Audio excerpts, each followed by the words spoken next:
Pinapabilis naman ng Bangsamoro Parliament ang redistricting o muling paghahati ng mga distrito bilang paghahanda sa kauna-unahang halalan sa Oktubre 2025 kung saan boboto na ang mga mamamayan ng BARMM ng kanilang sariling mga kinatawan.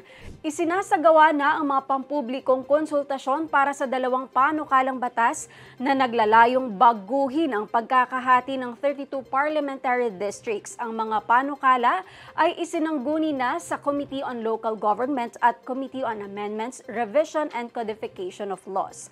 Nauna nang nagsagawa ang mga nasabing komite ng konsultasyon sa Cotabato City at Dato Angalmed Timbang, Maguindanao del Sur noong ika-19 ng Hunyo at sa Special Geographic Area sa Midsayap, North Cotabato noong ika-20 ng Hunyo.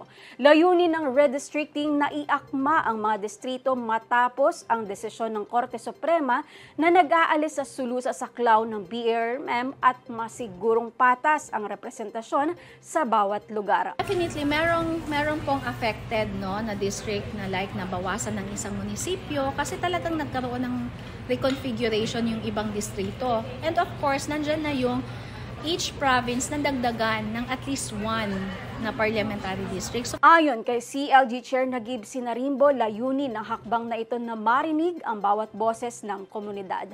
Dagdag ni CART-CL Chair Siti Fahani Oyod, puspusan ang koordinasyon ng mga komite upang mapabilis ang pag-aproba ng pinagsamang panukalang batas.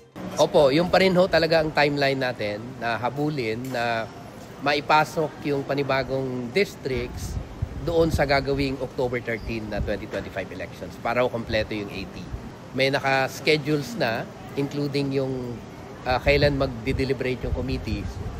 Pero importante ho sa atin na marinig natin yung boses ng mga kababayan natin. Kaya ho nagkakaroon ng public consultation sa ngayon.